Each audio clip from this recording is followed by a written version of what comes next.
Hello dear students, welcome to Kirosh nursing classes. आप सबका स्वागत है किरोश नर्सिंग क्लासेस में।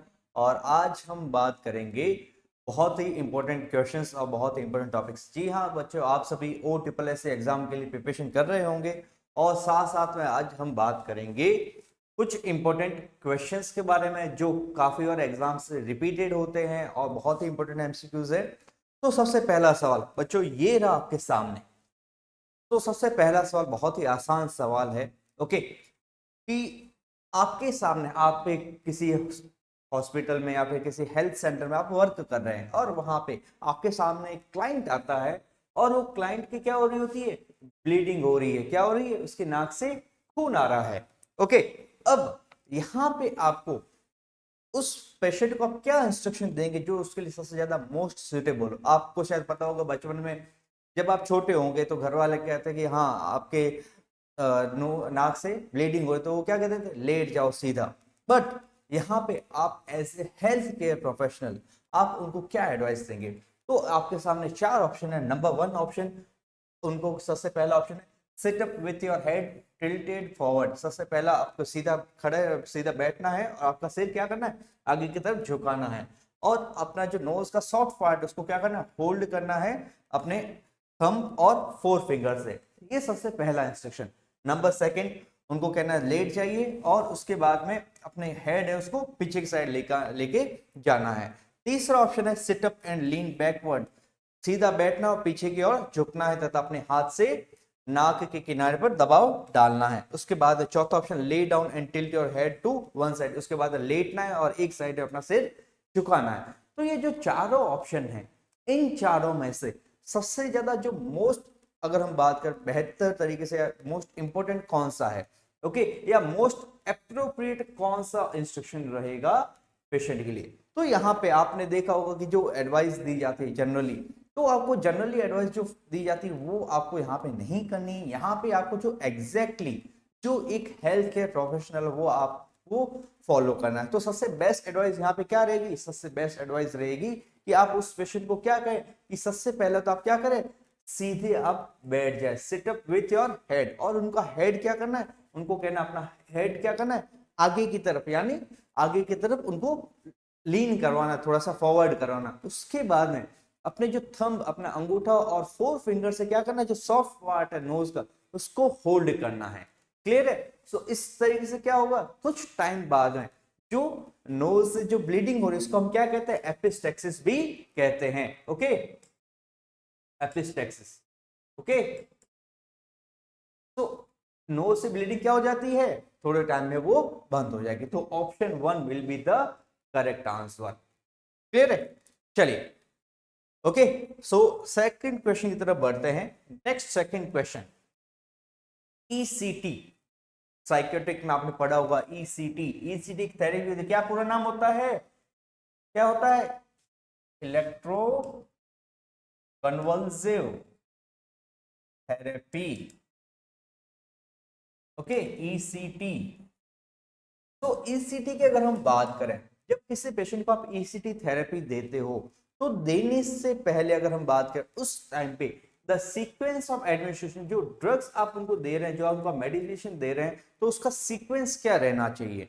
Okay, the sequence of administration of medication in anaesthesia for ECT. तो ECT के पेशेंट को, ओके, जब आप एनेस्थीसिया दे रहे होते हैं तो उससे पहले ड्रग का क्या सीक्वेंस रहता है। तो सबसे पहला ऑप्शन है, ऑप्शन ए में एट्रोपिन, थायोपेंटोन या फिर मेथोहेक्सिटोल। उसके बाद है सक्सिनोकोलाइन, ऑप्शन ए। उसके बाद option B succinylcholine, atropine and thiopentone या फिर मेथोहेक्सिटोल।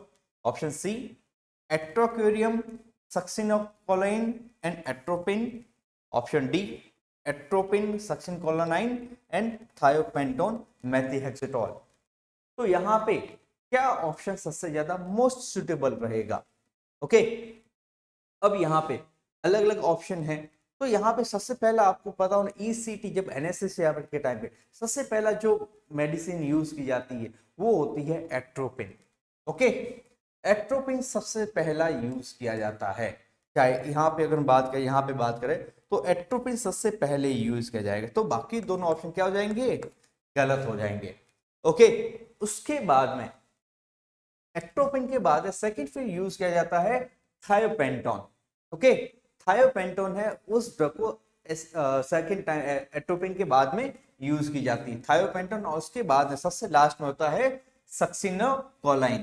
तो ऑप्शन ए क्या रहेगा, सबसे सही रहेगा। Option A will be the correct answer. ECT patient के लिए जो ड्रग की जो अगर हम बात करें जो प्रोसेस रहता है या सीक्वेंस रहता है वो ईसीटी एनेस्थेसिया के लिए इस तरीके से रहेगा। सबसे पहले एट्रोपिन, थायोपेंटोन और उसके बाद में सक्सिलिन कोलिन उसको दिया जाएगा। क्लियर है? चलिए नेक्स्ट क्वेश्चन की तरफ बढ़ते हैं। नेक्स्ट क्वेश्चन एक बहुत ही अच्छा सवाल है।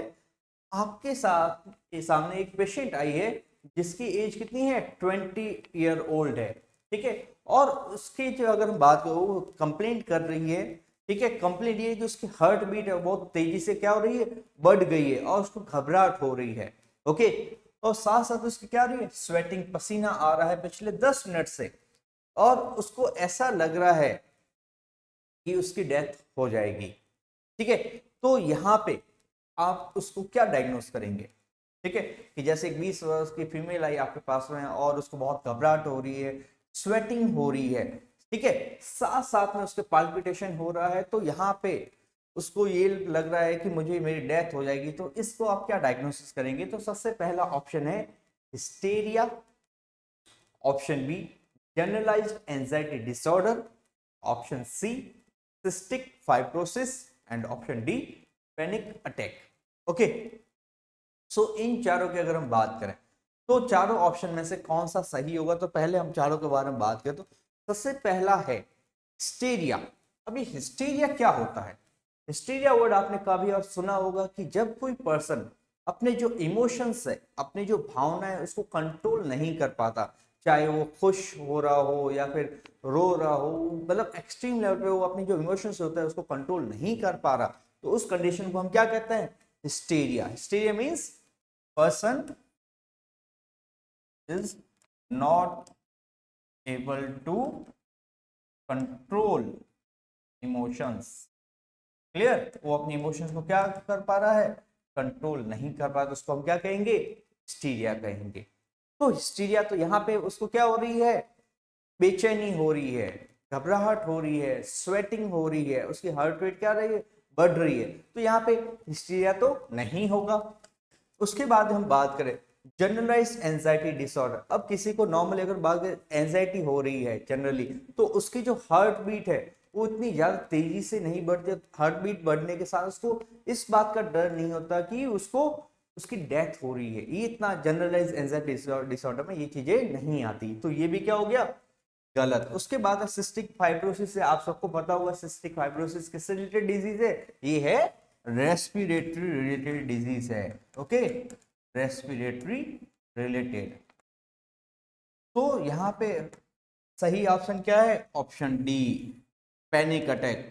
ओके, काफी बार क्या होता है, पैनिक अटैक आ जाता है, कुछ ऐसा अचानक से कुछ चीज कोई घटना हो जाती है, ठीक है, कोई ऐसा चीज देख लेते हैं या फिर एक अचानक से पैनिक आ जाता है, ठीक है, तो उस सिचुएशन क्या होता है, अचानक से सडनली हार्ट रेट है वो इंक्रीज हो जाती है, पाल्पिटेशन बढ़ जाती है, ठीक है, सो यहाँ पे उसको स्वेटिंग भी साथ साथ में होती है, तो ये होता है पैनिक अटैक। तो panic attack will be the correct answer. चलिए नेक्स्ट क्वेश्चन की तरफ बढ़ते हैं। ओके, एक महिला है जो अपने सेकेंड ट्राइमेस्टर के अंदर यानी 4 मंथ प्रेग्नेंट है वो। ओके, 4 मंथ क्या है, प्रेग्नेंट है, और उसने नर्स से पूछा कि मुझे किस टाइप की एक्सरसाइज है वो करनी चाहिए प्रेगनेंसी के दौरान। तो यहाँ पे जो नर्स है वो उस महिला को कैसे काउंसिल करेगी? ओके, तो सबसे पहला ऑप्शन हिंदी में अगर आपको बताऊं कि exercise to raise the heart rate above 140 beats per minute for 20 minutes daily. वो उसको एडवाइस करेगी कि आपको डेली की एक्सरसाइज करनी है, इतनी करनी है कि जिससे आपकी जो हार्ट रेट है 140 से ज्यादा बढ़े। Second, perform gentle backline exercise for 30 minutes. उसको कहना है कि जो जनरल एक्सरसाइज होती है, नॉर्मल जो एक्सरसाइज होती है 30 मिनट के लिए वो करे। ऑप्शन सी, उसको कहना है कि हाई इंटेंसिटी वाली एरोबिक्स एंड लिमिट सेशंस करें, ठीक है, 15 मिनट के लिए हाई इंटेंसिटी वाले वर्कआउट करें, या ऑप्शन डी वॉक ब्रिस्कली 10 से 15 मिनट के लिए वॉक करें डेली और धीरे धीरे इसका टाइम बढ़ाए। तो यहाँ पे सबसे बेस्ट क्या रहेगा? ओके, तो जैसा आप सबको पता है कि प्रेग्नेंट वुमेन है, तो प्रेग्नेंट वुमेन है तो उसको कभी, अगर हम बात करें हाई इंटेंसिटी के लिए वर्कआउट के लिए, कभी एडवाइस नहीं किया जाता। तो हाई इंटेंसिटी वाला क्या हो जाएगा? गलत हो जाएगा। उसके बाद में हार्ट रेट 140 से ज्यादा अगर बढ़ रही तो कहीं ना कहीं उसके लिए खतरा है, तो ये भी उसको एडवाइस नहीं करेंगे। तो यहाँ पे दो ऑप्शन रहते हैं, जेंटल बैक लाइंग एक्सरसाइज या फिर वॉक, लगभग 10 से 15 मिनट वॉक करें। तो यहाँ पे अगर महिला हेल्दी है तो उसके लिए बेस्ट ऑप्शन रहता है कि 10 से 15 मिनट वो डेली क्या करें? वॉक करें। ओके, तो सबसे राइट आंसर क्या रहेगा? Option D will be the correct answer. Clear? चलिए नेक्स्ट क्वेश्चन की तरफ बढ़ते हैं। Next question again a good question, okay, about the pregnancy, कि एक महिला है जो गर्भवती है, ओके, और वो आपके पास में आएगी, उसके लिए क्या करना है? वैक्सीनेशन कराना। कौन सा वैक्सीनेशन करवाना है? टीटी। Okay, TT. अब इसका नाम क्या कर दिया है? अब इसका नाम टीडी कर दिया है। ओके, पहले टीटी था, अब उसकी जगह टीडी कर दिया गया है। सो यहाँ पे टिटनेस टॉक्साइड जो पहले इंजेक्शन लगाया जाता था, अब टिटनेस और डिप्थीरिया हो गया है। सो यहाँ पे टीडी की अगर हम बात करें तो जब ये प्रेग्नेंट महिला वैक्सीनेशन के लिए आती है तो उसको पहले वो टीटी लगा हुआ नहीं है, तो ये वैक्सीनेशन उसको कब लगाना है? ठीक है, तो सबसे पहला ऑप्शन एट फर्स्ट कॉन्टेक्ट और एज अर्ली एज पॉसिबल, कि जब पहली बार मुलाकात हो, फर्स्ट कॉन्टेक्ट हो, या फिर जितना जल्दी हो सके उतना जल्दी।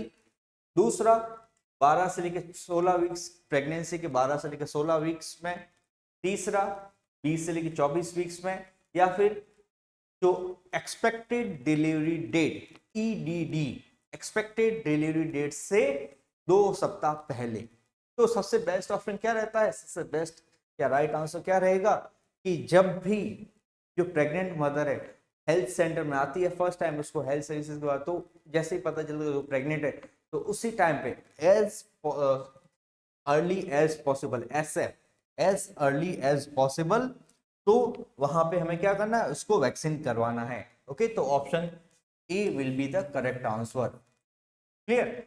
अब यहाँ पे भी, ओके, यहाँ पे भी अगर हम बात करें तो दो चीजें रहती है, कि जैसे सबसे पहले तो आपने उसके क्या कर दिया? वैक्सीनेशन कर दिया। अब वैक्सीनेशन करने के बाद जो फर्स्ट डोज है, ओके, फर्स्ट डोज आपने लगा, उसके 28 डेज बाद में, 28 डेज लेटर आपको क्या करना है? उसकी दूसरी डोज लगानी है।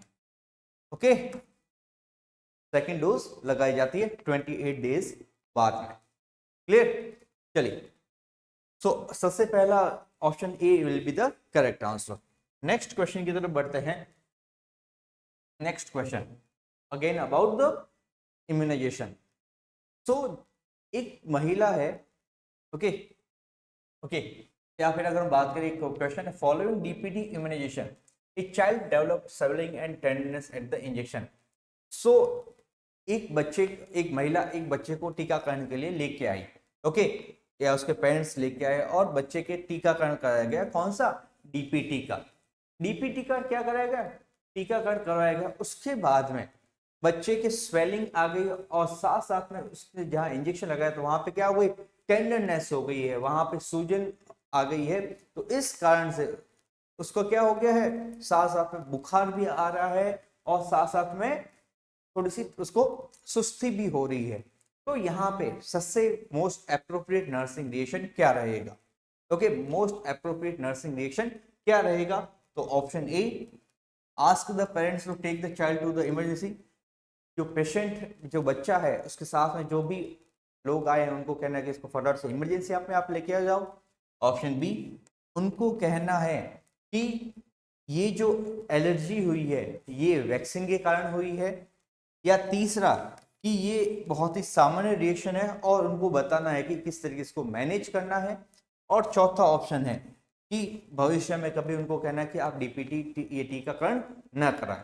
तो इन चारों में से सबसे ज्यादा मोस्ट अप्रोप्रिएट कौन सा रहेगा? आप सबको पता है, बहुत ही आसान सवाल है कि ये जो डीपीटी जब लगाते हैं तो उसके बाद में बच्चे में क्या आता है?